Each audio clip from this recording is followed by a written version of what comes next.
Boa tarde, sejam todos bem-vindos a mais um episódio Síndico Faixa Preta e hoje falaremos sobre arquitetura funcional em condomínios. Vamos lá?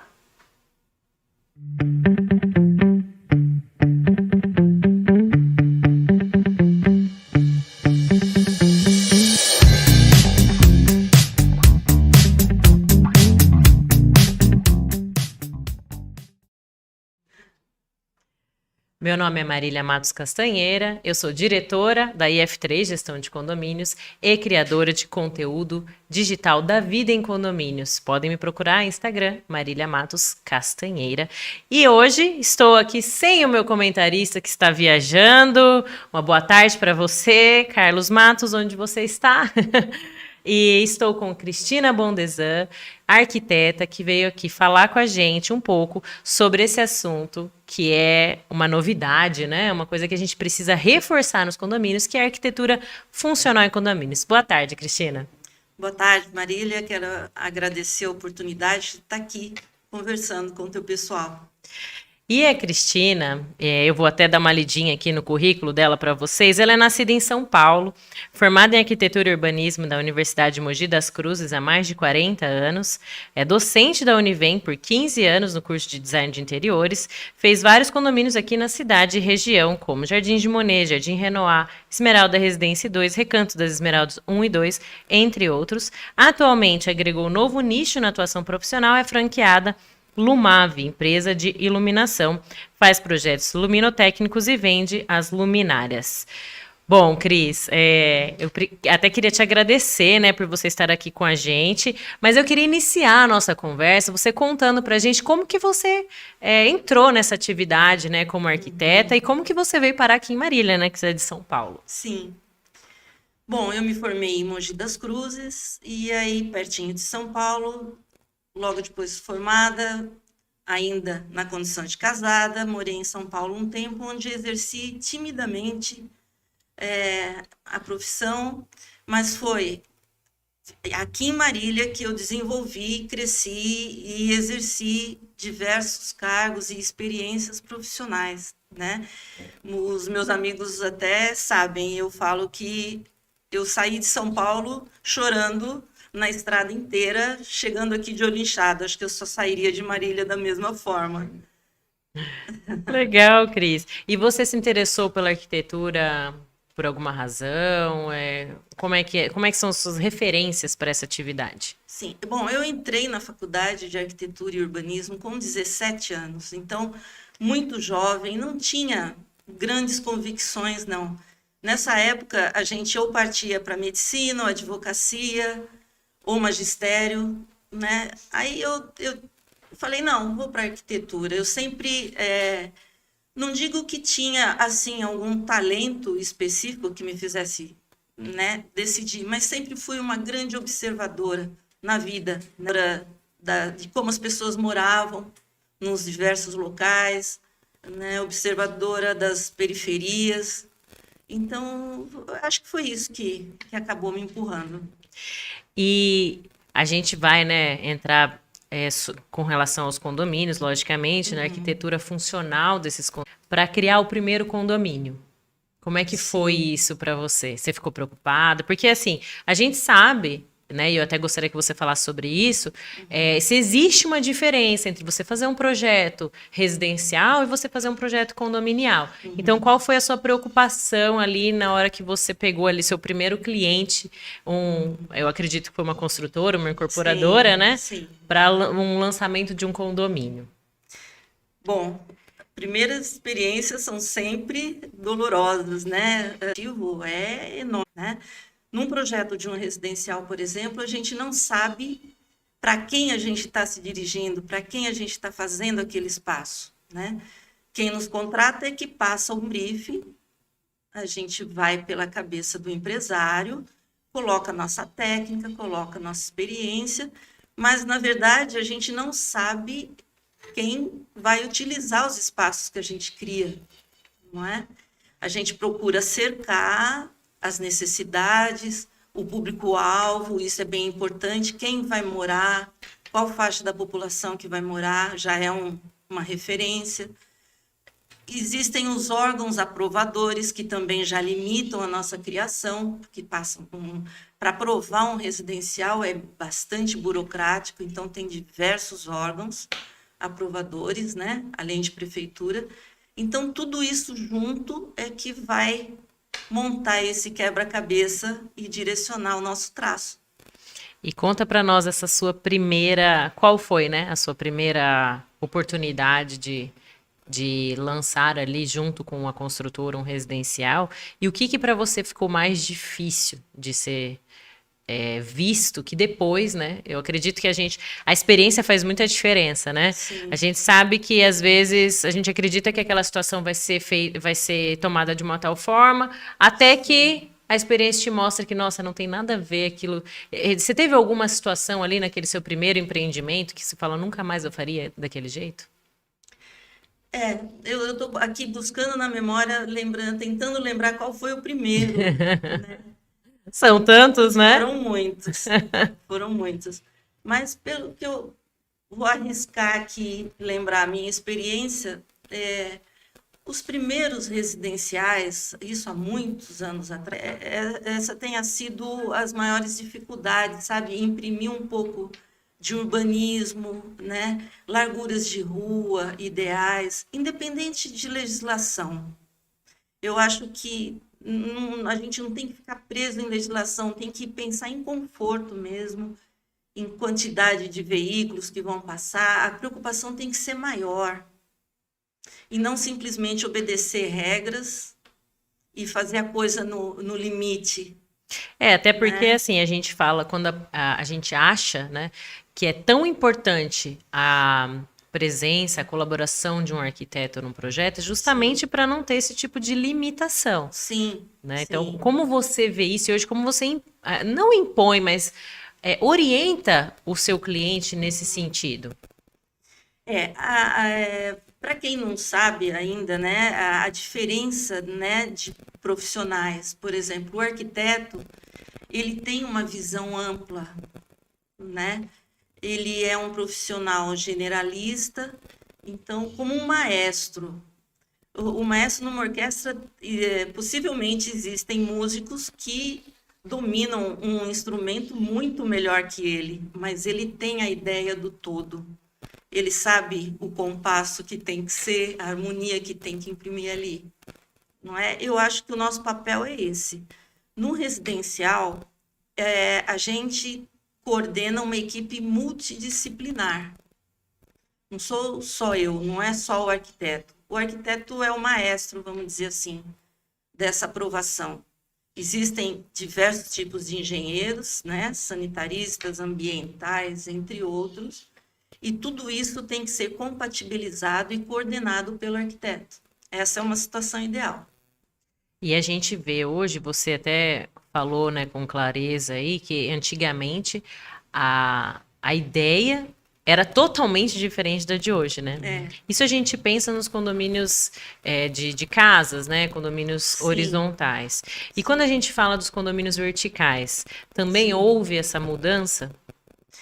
Sem dúvida. Eu acho que a preocupação, independente do número de unidades, e essas unidades hoje contendo espaços específicos, mais modernos, com preocupação voltadas ao lazer, por exemplo, que antes não tinha, eu acho que modificou muito e melhorou muito as áreas comuns, né? Que hoje a gente vê que essas áreas comuns, qualquer espacinho vira um espaço compartilhável, né? Isso. E você acha que o fato de se contratar um arquiteto, porque isso a gente está conversando aqui sobre empreendimentos que ainda não foram criados. E a partir do momento que a gente tem, assim, pessoas que nos acompanham, síndicos, que já estão num condomínio, né, que o condomínio já foi construído, você acha que o fato de se contratar um arquiteto para melhorias do condomínio ou para atualização desse condomínio, né, de espaço e tudo mais, encarece para o condomínio, ou você acha que isso vale a pena? O que você vê como uma solução para esses condomínios? Eu acho que isso é um mito, é uma coisa cultural, essa noção de que vai chamar um arquiteto, vai encarecer. o projeto. O arquiteto e o engenheiro, eles não têm uma diferença significativa de preço, não. Tem especializações diferentes, abordagens diferentes, né? Então, dependendo do assunto do projeto, tem que ser arquiteto, sim. A visão dele é que vai permitir essa reciclagem, né? Essa alteração nos espaços, esse estudo de cores que é importante, não é? Dependendo ali do residencial, tanto vertical como horizontal. Né? A parte de cores, por exemplo, é uma parte que quase ninguém pensa, mas é que é super importante. As cores a gente até estava conversando Sim, antes, né? É, o quanto você acha que isso valoriza um condomínio? Você acha que o fato, por exemplo, o condomínio tem lá 30 anos, um prédio, né? E ele teve sempre aquela mesma cor. Você acha que aquela mudança de cores, ela vai valorizar o empreendimento ou isso não vai fazer diferença? eu acho que vai e muito, né? Existem pessoas conservadoras que adoram manter aquele conceito inicial e nunca mudar, mas eu penso que a grande maioria gosta de mudança. Até porque a vida é muito dinâmica, tudo que vai acontecendo, surgindo novas cores, novas tendências, novos materiais. Eu acho muito importante. Então, um profissional antenado, né, que pesquise, ver qual a tendência no momento. A questão de cor não é só tendência, como a gente estava conversando. De repente, a referência, a inspiração vem da localização, por exemplo, né? Eu fiz alguns condomínios na região de Esmeralda, então a cor verde sempre foi presente por conta do nome, não é?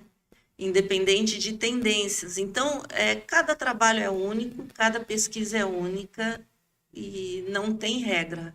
E você estava me contando sobre o quão importante é o trabalho do arquiteto, porque ele também busca referências, Sim, né? Conta pra gente com relação a esse empreendimento que você fez aí, que tinha o de nome do cores, pintor, e aí isso. conta pra gente. Na região mesmo da Esmeraldas, tem dois condomínios, um na frente do outro, com nomes de pintores, não é? Então, tanto para o projeto da portaria, como o desenho da frente, como as cores, a gente buscou, fez parte da pesquisa, a paleta de cores, né? As obras, pesquisamos as obras desses pintores para ver linhas, tipo de linhas, e é isso. A gente sempre busca referência, sim. E você acha que essas referências, elas fazem diferença se o empreendimento vai custar tanto ou não? Essa, é, esse cuidado, né, com relação à escolha, porque eu até estava comentando com você, né, que teve uma situação num condomínio onde se discutia entre os condôminos se valeria a pena a contratação de um arquiteto para a decisão da pintura, repintura dos imóveis, né, das casas dentro daquele empreendimento. Porque o empreendimento, o condomínio foi criado ali há, sei lá, 6 anos atrás, com algumas cores ali, algumas casas tinham uma cor, outras tinham outra. E aí chegou um dado momento que precisava repintar essas casas. Por isso que ficou naquela discussão, será que é necessário se contratar um arquiteto? Será que o rapaz lá da loja de tinta não pode levar uma referência, né? E eu gostaria da sua opinião com relação a isso e o quanto você acha que isso vai fazer diferença depois, né? O pós. Porque eu acredito que é mais do que um trabalho, uma profissão, né? A arquitetura hoje, ela tem virado referência para o quanto depois isso vai valer para quem está contratando, né? Para Sim, quem está investindo nessa profissão. sim. Olha, eu acho que é super importante a contratação de um arquiteto. Por exemplo, nesse caso que você está citando, ele tem condições de analisar o que ficaria, o que fica melhor em questão de cores. Não só isso, né? Durabilidade, texturização, de repente, não é? Eu sou da escola de forma e função. Então, tudo que a gente utiliza tem um porquê. Eu costumo dizer que senão vira bijuteria, né? Então, você coloca um elemento estético, por exemplo, numa fachada, ou uma cor, que é um elemento estético, tem que ter o porquê. Não é? Uma fachada voltada, por exemplo, para uma face quente, uma face oeste, se você colocar uma cor quente, um vermelho, um vinho, um amarelo, quem está lá dentro da casa vai sofrer mais. Então, tudo tem um porquê, e o profissional, o arquiteto, ele tem condições de decidir qual a melhor escolha, sim. E sobre agregar valor lá no final, eu acho que o empresário, de qualquer tamanho, hoje ele quer fazer a diferença, por conta até da quantidade, da demanda de residenciais que estão saindo. Então, ele não quer mais fazer uma coisa meia boca. Ele quer fazer, mesmo que seja um residencial simples, mas com estilo. Eu acho Né? também que, partindo dessa sua fala, você também não acha que o consumidor está mais exigente? Muito. Independente da classe, Muito. ele aparenta estar mais exigente, né? Muito, muito. Nós estamos na era da informação, né? Então, ninguém mais é tolo. E custo, hoje, é muito ligado a benefício. O consumidor sabe julgar. E ele tem oferta. Ele tem vários produtos para ele decidir. Tem opções, né? Várias opções. É nesse ponto que a gente para pensar, você fala assim, poxa, por que aquele empreendimento vai para frente e de repente um outro não vai? Talvez essa preocupação na qualidade do que está sendo entregue, Sim. porque depois que faz a entrega é que os problemas vêm. Às vezes Sim. vem avalanche, Sim. né? E às vezes vem, porque a gente sabe que construção, a gente corre o risco de ter algum problema. Isso é normal. Sim. O que não é normal é uma avalanche de problemas. De problemas, Sim. né? E aí, nessa esteira, a gente pensa assim, existe uma preocupação dos arquitetos hoje que fazem condomínios nesses espaços serem funcionais e que a manutenção seja de fácil acesso, porque você estava comentando comigo sobre os elementos que vão ser colocados, por exemplo, numa fachada. Isso faz muita diferença, né? Total. Vamos supor que seja um prédio maravilhoso de vidros. Quando eu vejo um prédio inteiro envidraçado, a primeira coisa que entra na minha cabeça, até esses dias eu estava viajando com meu marido, passamos num prédio, ele falou assim, nossa, olha que lindo. Eu falei, imagina para limpar isso aí. Só imagina como é que a gente vai fazer para limpar isso. Então, existe essa preocupação ou não? Tem que existir. Eu acho que tem que existir, sim. Ao mesmo tempo que a gente cria, eu acho que a gente tem que pensar na manutenção, né? Formas daquela obra ser cuidada, ser limpa. Existem materiais diversos, né? Hoje a gente tem muita oferta de materiais, a gente está com uma tendência, a tendência é democrática, mas muito a linha da rusticidade, né? Os materiais rústicos. E os materiais rústicos são porosos, e porosos absorvem mais sujeira, né? Então, a gente tem que pensar nisso também, fazer uma boa pesquisa, mas está acontecendo uma coisa também muito legal, interessante, as indústrias, né? As empresas também estão olhando esse lado e fazendo produtos que imitam outros, então existem materiais sintéticos que imitam pedra. Hoje, para você saber o que está aplicado numa fachada, você tem que passar a mão, né? Sim, que às vezes você olha até uma cobertura que você acha que é madeira, é um PVC. Isso. Com uma facilidade de limpeza muito maior. E que deve ser uma preocupação para os condomínios, até para um condomínio, por exemplo, de mudança de fachada. Sim, né? sim. Que eu até, é uma coisa que me arrepia, às vezes a gente conversa, né? Tá em assembleia de condomínio e tal. Não, a gente só vai colocar uma coberturinha na entrada por causa da chuva ou porque querem instalar, por exemplo, uma portaria remota. E a portaria remota pede-se muito para que tenha aquela clausura, Sim. né? Então, o fechamento Que nem é tão bonito. Então, e ainda por cima, sem uma análise de um arquiteto para que ela fique minimamente bonitinha, né? Mas de qualquer forma, a gente sabe o quão importante isso é.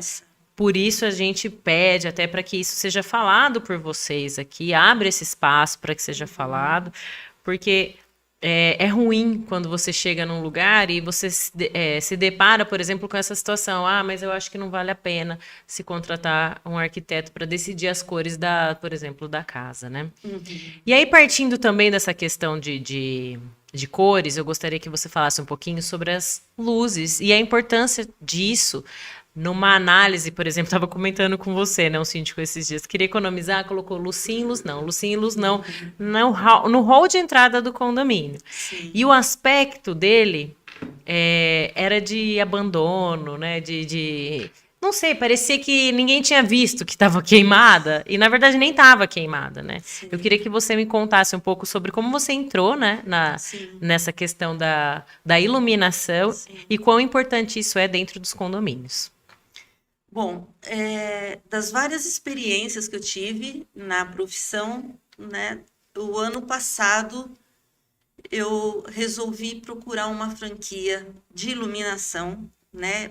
Pesquisei algumas franquias, mas é um nicho ainda pouco explorado, muitíssimo importante, de grande relevância dentro da arquitetura, porque nós passamos daquela fase de um ponto no teto, não é? E hoje a iluminação é um mundo a descobrir, né? Então, eu adquiri essa franquia, a gente está ainda no início, e o importante que se diga é que não é a venda de luminárias o principal, a gente vende soluções, que é o que você perguntou. Para cada situação tem uma solução.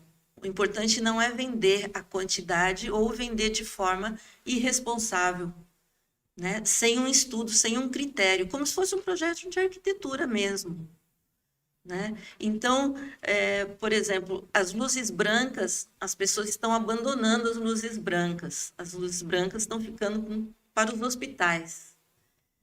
Não que ela ilumine mais ou menos que uma neutra ou como uma amarela, mas a percepção que nós temos em relação às cores das lâmpadas é diferente, a percepção é diferente.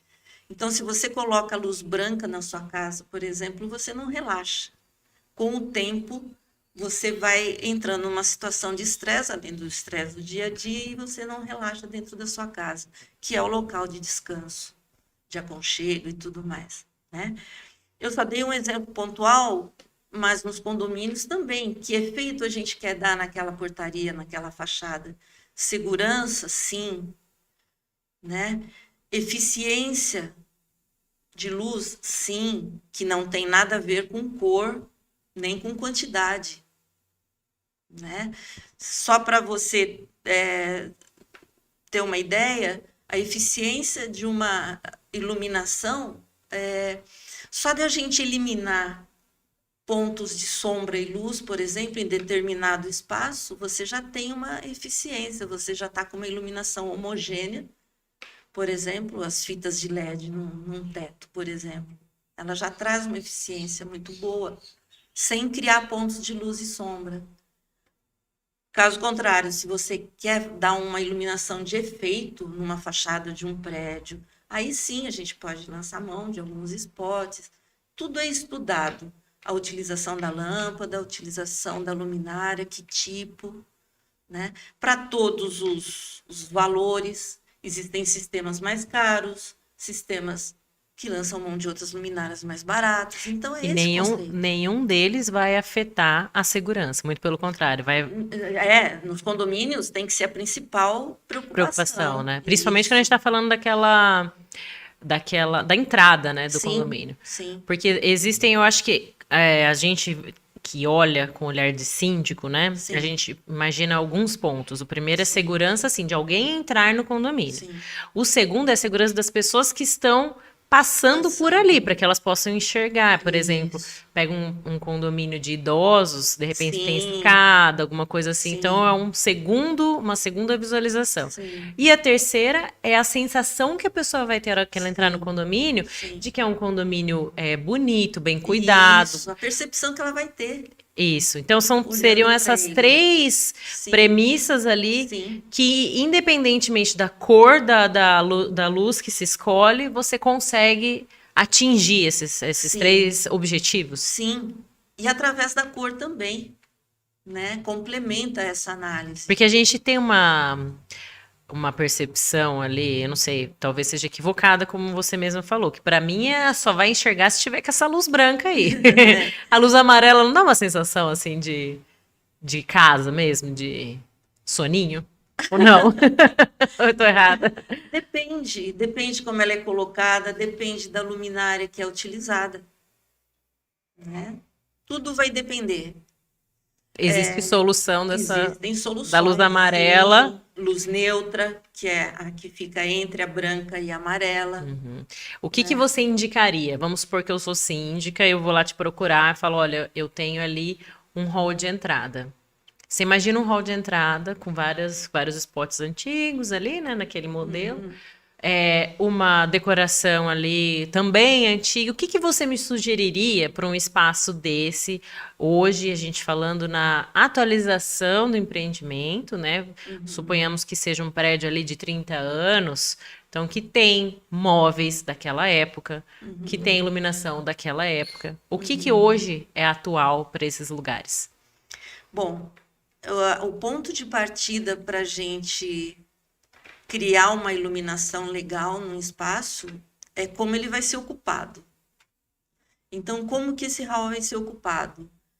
Muita permanência, muita gente, é só passagem, vai ficar sentado, tem um espaço para sentar, ver de repente uma TV, tudo isso vai influenciar na solução de iluminação. Vai se atender, vai ter uma mesa, de repente, para conversar, que a gente precisa de um pendente em cima dela, por exemplo, não necessariamente, mas é uma solução. Então, isso o síndico tem que me trazer. E ninguém melhor, né? Ninguém melhor Para que o te passar síndico. ali Sim. como é utilizado aquele espaço. As cores, né? Como que vão ser utilizadas. As cores claras refletem mais, as cores escuras absorvem, né? Tudo faz diferença. Tudo. Eu queria aproveitar, Cris, e agradecer a presença das pessoas que estão aqui online com a gente. A Luciene Santos, boa tarde. A Dona Glória Jerônimo. A Giovana, que está aqui com a gente. O Ricardo mandou o gol do Santos, viu, doutor Carlos? Aqui mandou um boa tarde também, diretamente de Jacareí, participando online. E Ricardinho aqui mandou o seu boa tarde, tá bom? A Giovana fez uma pergunta. A contratação do arquiteto, obrigatoriamente, ela precisa ser aprovada, decidida em assembleia? Como você tem esse histórico? Sim. Tenho. Os serviços que eu prestei, seja em algum tipo de decoração de área comum, alguma cobertura, é sempre tratar com a síndica, levar um orçamento para ela e ela aprova depois Em em assembleia. assembleia. E É o aí, que eu tenho. complementando, né, a sua resposta e respondendo a Giovana, como normalmente os projetos arquitetônicos podem passar por alteração de fachada, necessariamente pode acontecer de ter que mudar a fachada do condomínio, então é necessário que esse projeto seja apresentado em assembleia por dois pontos. O primeiro é custo, né? Porque normalmente são projetos, quando se fala em alteração de fachada, um custo que não é um custo ordinário, né? Um custo extraordinário. E também precisam de quórum para alteração de uma fachada quando a gente fala em alteração de fachada. Então, se vai trocar portão, mexer. Eu nunca mexo em nada sem arquiteto. Tem condomínio até que briga comigo. Fala assim, Marília, mas é só um negocinho. Eu falei, não é só um negocinho. Né? Esses dias eles queriam quebrar uma muretinha. Eu falei, não vai quebrar muretinha. Porque quebra muretinha e depois tem que ver piso, se tem piso, Isso, né? Aí isso, o condomínio que tem pastilha, se vai achar a pastilha. Então não é isso, só uma muretinha. isso. Isso mexe na fachada, isso precisa de coro, então sim, precisa passar por assembleia, respondendo aqui a Giovana, complementando a sua pergunta, Olha, Cris. eu até já fui chamada para um residencial para projetar uma coberturazinha no local que passava o cartão, o ticket, que tem que botar o braço para fora do carro para se identificar e o pessoal começou a reclamar Que estava que pegando estava chuva. chovendo Normalmente deve ser para entrar, né? Aqueles para controles de entrar acesso. isso. Então, olha só, que bacana, né? Para gente, porque é uma interferência na fachada. Com Aí certeza. você tem que projetar em aço, alumínio, vidro, que forma? Aí vai encaixar o vidro com aço e a altura. E o caminhão que está acima disso vai atrapalhar? Quer dizer, não é simplesmente ter uma ideia e espetar ali no chão. E normalmente, às vezes, a ideia é do síndico, né? Fala, não, acho que eu vou fazer essa solução aqui, mas essa solução ela vai trazer outros problemas ou ela vai trazer a solução para todos os Isso, problemas? É por isso a gente reforça tanto e criou, né, esse canal de conversa, muito bom. essas séries de podcasts para a gente conseguir trazer essa conscientização, não só na parte da arquitetura, mas em todos os outros assuntos que a Sim, gente tem trazido especialistas para falar, porque realmente, às vezes, uma solução pode ser um problema maior até, sim, né? Se sem não for bem dúvida, pensado. Como sem você mesma dúvida. falou dessa coberturinha, né, que você Não é? foi escolhida ali para fazer. Ô, Cris, conta pra gente também que você tem também uma outra atividade, né, pós-entrega de empreendimentos, aí a gente fala dos horizontais, né? Mas eu também acho que isso é necessário nos prédios, e eu acho até extremamente necessário, que são as análises e aprovações de projetos de Sim, construção e de sim, reforma quando a gente fala em apartamentos, né? sim. Qual que é a importância disso para os condomínios? Olha, falando em prédios, né, que não tem um regulamento explícito que precisa de um profissional para analisar, porque os residenciais têm no regulamento já, né? Tem as restrições urbanísticas, e aí eu falo já já. Nos prédios, eu acho que a contratação de um profissional que vai analisar o que vai ser feito naquela unidade é fundamental. Vai preservar muito síndico, vai evitar muita dor de cabeça. Porque, de repente, vem um outro profissional, começa a imaginar quebrar aquela unidade, né? Vamos ampliar, vamos juntar dois apartamentos, isso é muito comum, Como essa vontade, né? E aí, e a estrutura? Então, o que que eu, às vezes que eu fui contratada para analisar, que acho que até você me passou algumas referências aí para analisar de alguns prédios. é porque isso cai nas nossas costas, É, né? é. Como é que eu vou analisar um projeto se isso vai afetar a estrutura, né? Então, o nosso papel não é nem aprovar aquilo que está sendo projetado, mas orientar o profissional a dar segurança para o condomínio, porque aí eu peço um posicionamento do projetista estrutural. Ele tem que ir atrás. Quando eu sou procurada, lógico, muita coisa acontece que a gente não sabe, Sim. né? Mas o que que eu oriento, senão não tem o nosso aval de continuar com essa reforma. E nesse caso, esse profissional a ser escolhido, o melhor seria um arquiteto ou um engenheiro, considerando a parte estrutural? Eu acho que nesse caso tanto faz, porque quem for contratado não vai analisar o projeto do ponto de vista estrutural. Ele vai pedir para que o projetista original se manifeste. O profissional que está reformando, que tem um projeto de reforma, ele tem que procurar quem fez o prédio, construtora, o engenheiro que projetou a parte estrutural e falar, oh, eu pretendo fazer isso, tudo bem? Porque ele não sabe como foi feito, como que está o vigamento, como estão os pilares. A gente não sabe A gente tem notícias, já saiu até na mídia, de prédios ruírem por conta de quebrar uma parede, duas paredes. Não é? Sim. Compromete toda a estrutura. E quando a Né? gente fala de empreendimentos, onde já não existe mais a construtora, a incorporadora, em algum momento ela faliu, enfim. Complica um pouco mais, mas aí a saída é se contratar o projetista da unidade. Eu não estou falando o condomínio. Se o condomínio tiver um profissional do lado para orientar, o que esse profissional do lado vai orientar? Que no caso seria ali a sua orientação. Isso. Contrate, então, um engenheiro especializado em estrutura. Ele vai fazer testes, ele vai, às vezes, até ter que quebrar algumas coisas para descobrir como aquilo foi feito e dar um laudo. Ou seja, Alguém tem a que solução. alguém tem que responder. Entendi. Então, essa Né? seria a sua orientação nesse caso. Sim, eu acho. E quando a gente fala de novos projetos, como é feita a sua análise? Condomínios, por exemplo, residenciais.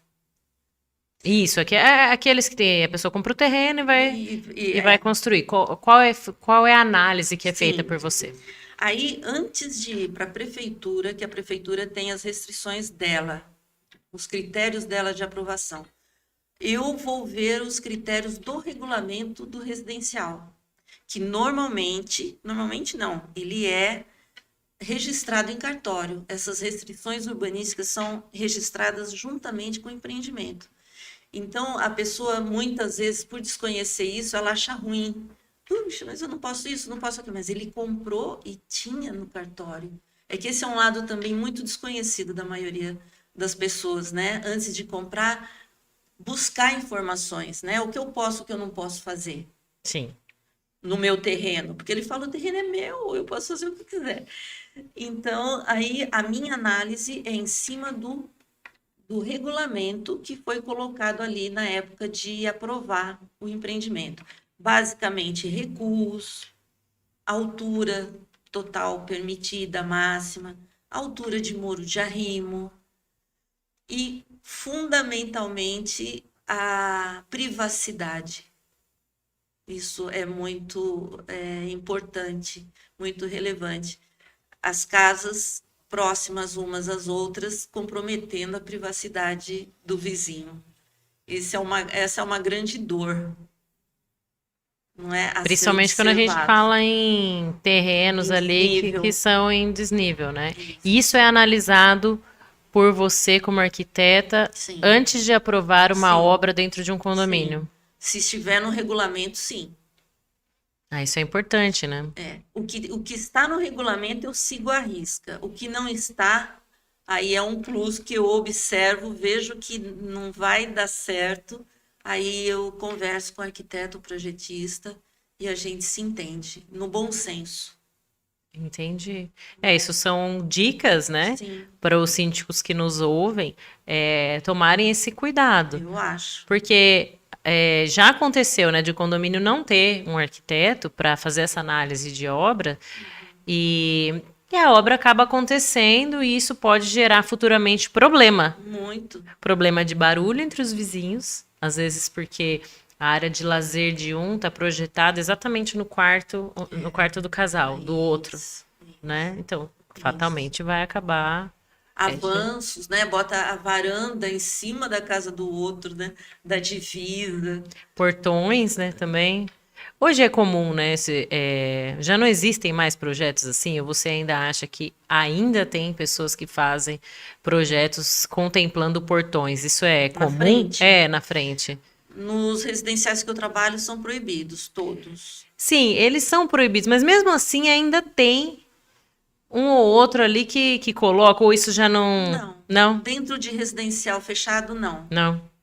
Que enfeia, né? A gente falar a verdade. É um mal necessário em locais abertos por conta de segurança. Mas em residenciais, o bonito é ficar tudo aberto, né?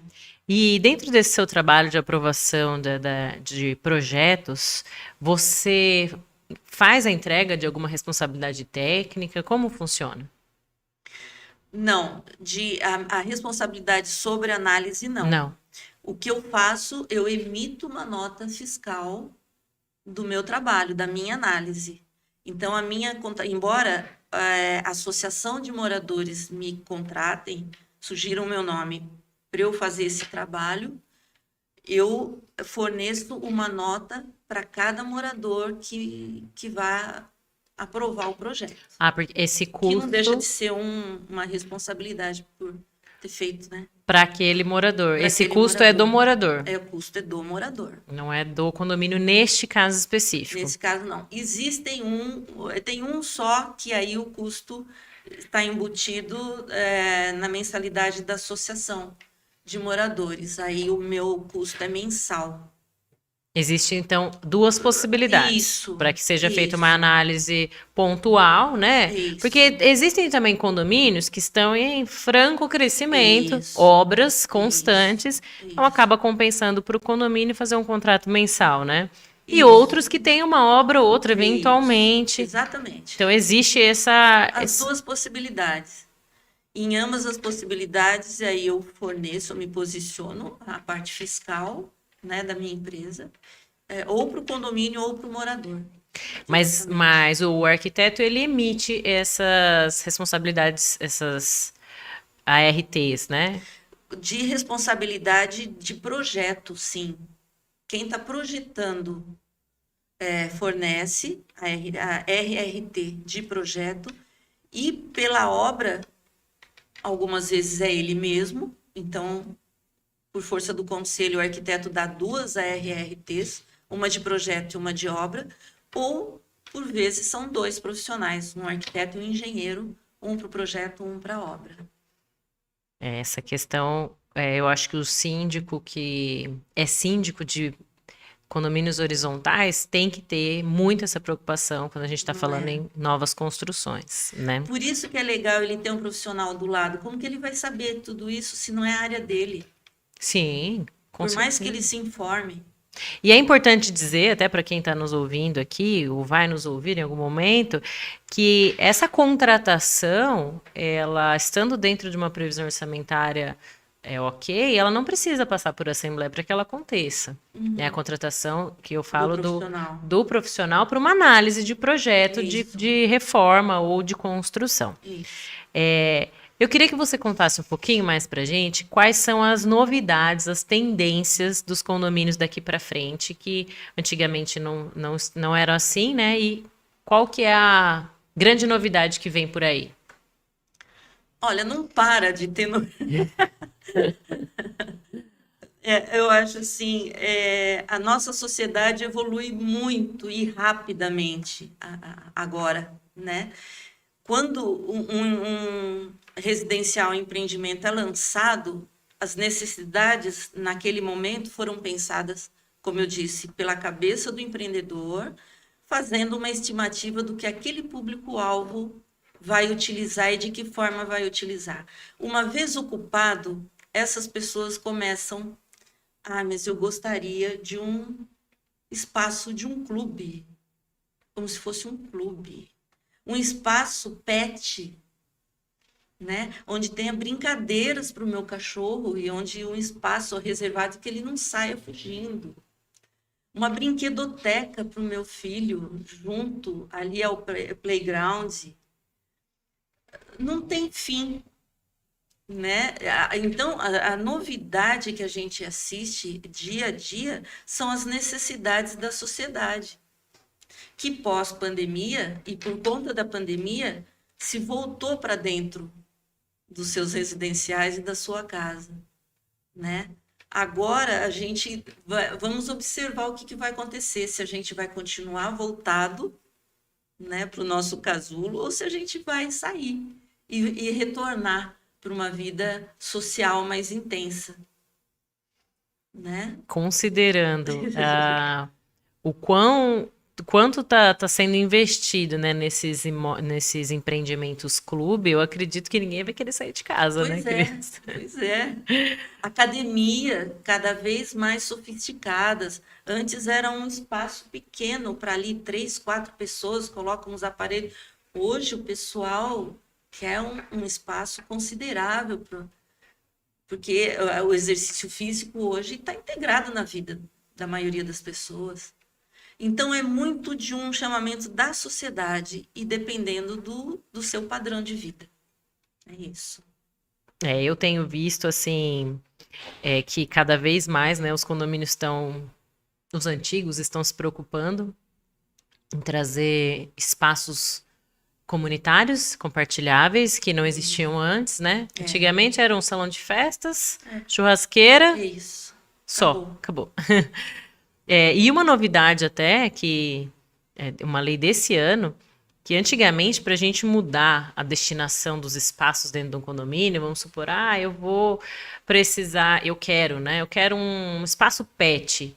E eu quero fazer esse espaço pet nessa ala aqui, que antigamente era, sei lá, um quiosque. E esse quiosque ninguém usa, porque todo mundo usa o salão de festas. Antigamente, você precisava de 100% dos proprietários aprovando Sim. essa alteração da destinação desse imóvel. Sim. E com a lei esse ano, houve uma mudança na legislação que alterou esse quórum para 2/3, o que facilita muito essa alteração de destinação.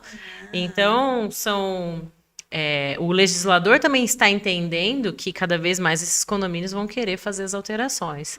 E mais ainda é importante que contrate um arquiteto para isso, né? Um espaço de venda de produtos, de repente, não precisar ir até uma padaria, não é? Tem crescido muito também. Muito, Os muito, containers, até na muito. semana passada a gente falou sobre as geladeiras inteligentes, Sim, né, que foram instaladas sim, em alguns condomínios sim. aqui em Marília. Sim. Eu queria aproveitar aqui também agradecer a presença de todo mundo que está aqui conosco, ao Eidice Carvalho. Boa tarde, Eidice. E não posso esquecer de falar dos nossos patrocinadores.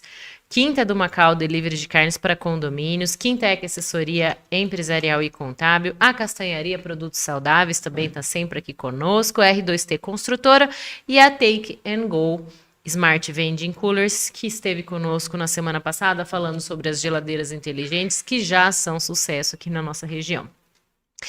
Bom, nosso tempo está quase acabando, mas eu queria que você me contasse um pouquinho.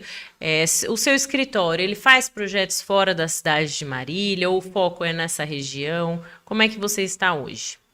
A gente faz, sim. Já fiz. A gente faz projetos de loteamentos, de condomínio, de residências. O leque é bem aberto. É que o nosso escritório ficou mais conhecido pelos empreendimentos, né? Então, eu agradeço muito a vida, né? A oportunidade de dar um zoom em projetos. Por exemplo, eu faço tanto o macro, que são os grandes residenciais, como a iluminação dentro de um design interiores, que é pontual. Então, a gente vai do macro para o específico, né? Dentro do nosso leque de atuações. E faço região, tenho residenciais em Birigui, já fiz em Assis, tenho várias cidades aí que a gente já trabalhou. E para as pessoas que quiserem te procurar, onde que essas pessoas podem te encontrar, Cris? Fica no bairro Maria Isabel, na Rua dos Ônix, 571. Quer deixar Estamos algum lá. Instagram, algum telefone? Telefone 98115 9686. O Instagram, se você procurar por Cris Bondesan, você me acha. Eu não sei exatamente eu tenho 2, eu tenho pessoa física e tenho da iluminação agora. Ah, legal. Né? Mas aí vocês me acham.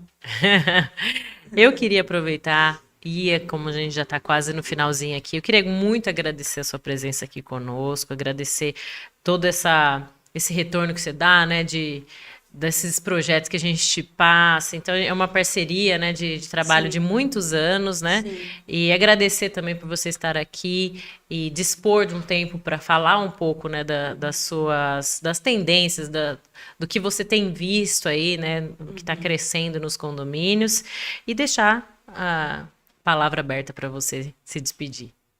Olha, Marília, eu quero agradecer muito o espaço, a oportunidade, uma oportunidade de esclarecimento, de posicionamento de um arquiteto diante da sociedade, né? Que é muito importante e, como você disse, você fazendo isso com diversas outras profissões é de muita importância, né? Então, eu quero só agradecer, tá bom? Obrigada, Cris. Eu agradeço também a todos que estiveram conosco aqui presentes. Agradeço também ao meu comentarista que não esteve aqui, mas está online conosco participando. Muito obrigada e até semana que vem.